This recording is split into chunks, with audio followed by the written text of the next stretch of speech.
Welcome back, blade fans. This old sword is with you with a knife I've been hoping to do a review on for a long time, and I think for such a long time that I actually waited so long that it's been discontinued, unfortunately. But fortunately, I was able to pick one up from White Mountain Knives, and he has them on somewhat of a reduced pricing. Plus, you can pick up 10% off using my discount code Old Sword. And I think that Justin up at White Mountain Knives may still have a few of these left. There is a blackened version. I'm not sure if he has that one. And there is this natural titanium and 20CV model, which is heavily stonewashed, very nicely so. So a very rugged looking knife, and yet beautifully appointed. So a rugged user or something for your collection. It is one thing I noticed, and some other reviewers had picked up on, is look at the pattern kind of shows through or gets continued on the clip from the knife. I thought that was a really, really neat feature. Not that you need it, but it's there and very visually appealing. We have this heavily textured but smoothish titanium handle with these cuts, millwork done in it in a really nice pattern.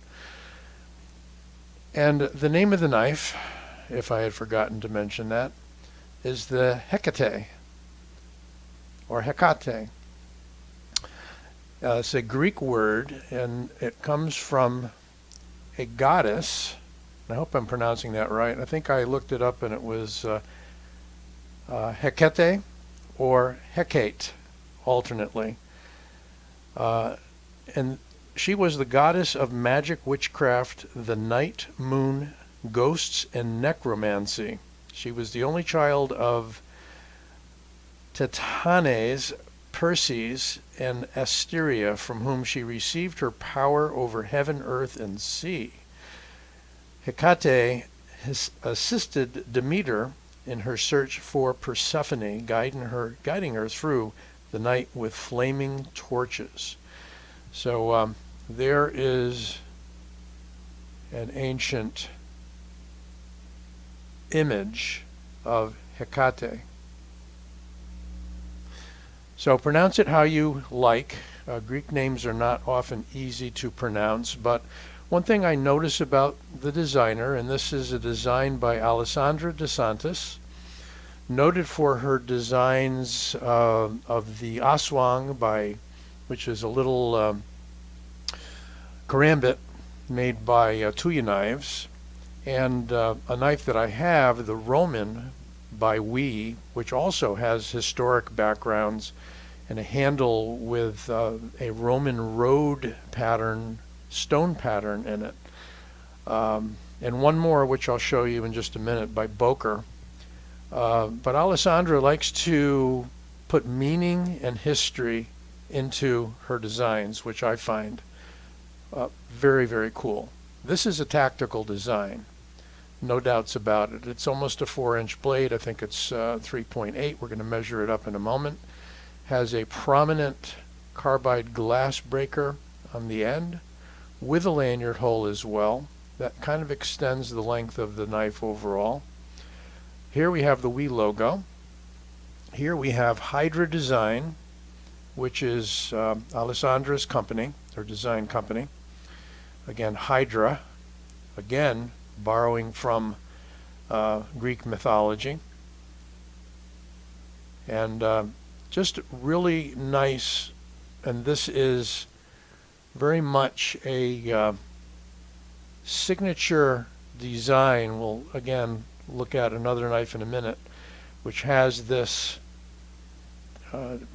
design note, I guess we'll call it, of these two holes and the forward and back diagonal slant of those.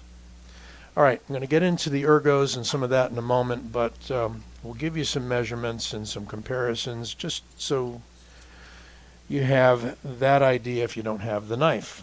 So if I exclude the glass breaker, I get exactly 9 inches. If we include it, we get like a 9 1/8.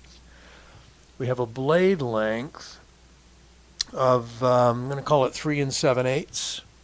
Call it 3.8.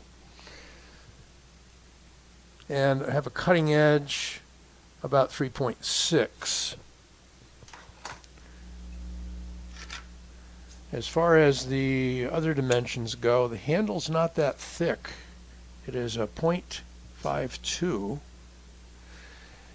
And we have a blade stock, which is fairly substantial. Let's get this right. Of 4 millimeters. Good hefty blade stock. It's a frame lock, as you can see. And what shall it weigh? 5.49, gonna call it 5.5 ounces.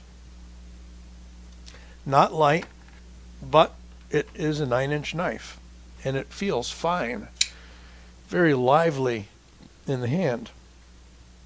Do we have any millwork on the inside is always the question.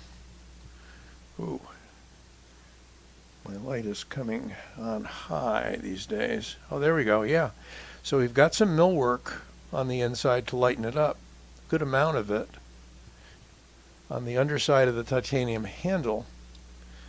So 5.5 ounces at this size and with a flat handle, I think is very good. Very usable, not overly heavy. I don't think you're going to get it to be a 4-ounce knife with solid titanium and 4mm blade stock. But believe me, it does not feel heavy. It feels very lively. Now, ergos wise, and I have my own preferences about ergos, particularly in a tactical / fighting knife. The hump gets in my way just a little bit in a saber grip on a diagonal across the hand. This fits perfectly. We have some jimping here, and we have jimping on the lock bar, hardened steel insert, etc. Some people have mentioned that this is kind of a hot spot. That really depends on how you're using it, but it certainly gives you grip and keeps your hand from sliding forward if you're utilizing a thrusting motion, jabbing, stabbing motion. But there's a nice pocket here or swale for the finger. You can creep up a little bit here. Just be careful because you've got the termination of the edge and a point right there. But if you needed to, you can do that. If you're wearing gloves, not so much of an issue. Just be careful of that point if you're getting your finger up in there. We have a very shallow finger groove here, and the rest of the handle, just a gentle swoop. So whichever way you choose to hold it, and you can't really cap it with your thumb because of the glass breaker, but you can keep your thumb right there, and you have a very good 90-degree angle on that point down orientation. Action is on bearings, and it is superb. I love the sound it makes. It's a sharp clack. Get it next to the microphone here. Kind of a hollow clack. Very positive. And the tuning of the detent, let's see if we can fail it. Nope. That released just at the right moment. Very, very nice. You can, using the hole, middle finger flick it. Not so easily as some, and whether or not that was the intention, I'm not sure. You can use the thumb if you wish, and I couldn't do that when I first got the knife, but it's broken in a little bit. If you let it get a good piece of your tip of your thumb there, you can easily, well, I did it easily, didn't I? If you press it on the lock bar, no matter what the knife, that's going to happen to you. But I think with this particular knife, it's got great jimping here. It's great for light switching. No problem. That's what I'm going to be using. These are alternate methods. We does this a lot with these 3 prominent cuts to give relief and tension to the lock bar. I like the looks of the jimping on the lock bar itself. Excuse me. Certainly, it does grab a hold of your thumb, so you're not going to slip off of there too easily, although they're going this way. So your traction is more this way than this way, but still, you can close it up very easily. It's an easy knife to handle, despite the size and the strength of it. Here we have the name of the knife on the backspacer. We got a full backspacer with jimping near the pommel, and that jimping is somewhat effective. Actually, it's more for looks. I slide on that rather easily. This jimping has good grip, just enough. There's only like 3 or 4 of them, but it does hold the thumb in place. Again, you can come forward. I do like this, I'm going to call it again a Filipino grip, call it what you like, but I like to lie my thumb flat on the blade for certain maneuvers, okay? But I can get it in there, I just can't press the knuckle down. So I can get the pad of the thumb on there, should I need to. Again, you know, this is Alessandra's design consideration, and this design from a fixed blade knife she had designed prior to this one. That might have been a custom coming out of her design company, Hydra Designs. Now, take a look at this knife. This is the Yokai designed by Hydra Designs. Very similar handle treatment, very similar, call it Killians or guards. I would say exactly the same and just about the same dimensions, except we have a Tanto style here. This is more of a budget offering from Boker. I think it's coming in, you can check me on this, around 60 bucks or so. Has a deep carry clip, or close to it. Has the same setup for a glass breaker. Let's take a look at that.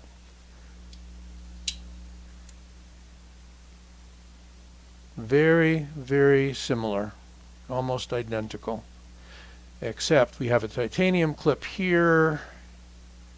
It gives you about the same depth, so it looks like the design is allowing for, you know, something to grab, so it's not so deep in your pocket that you have to you know, reach way down in. So you got a little bit sticking out. One thing I would watch out for on both of these knives is the glass breaker.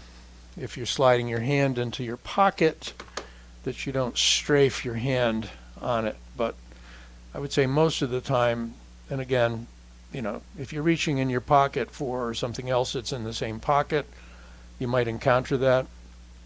I'm a firm believer in, if I'm carrying a knife clipped to my pocket, that's all that's in that pocket. And there's a reason for that. You know, I don't want anything else knocking up against the knife, getting in the way. I've got other pockets for that.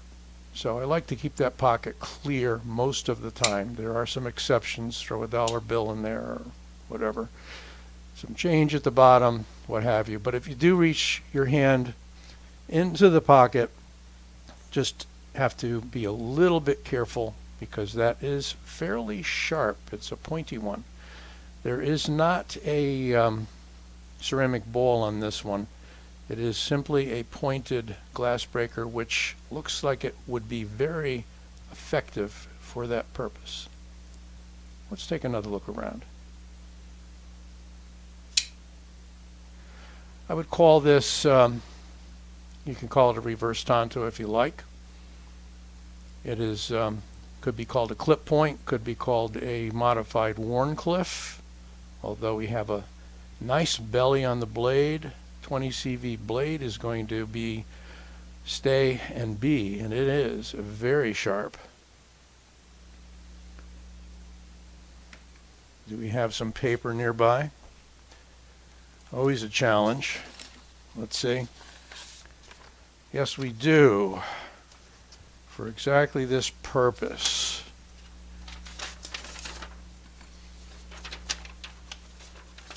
Let's see what we've got, and let's see if we need to back out just a tiny bit. Oh yeah. Wee knives. Yeah, well, I kind of made it fail there. There we go.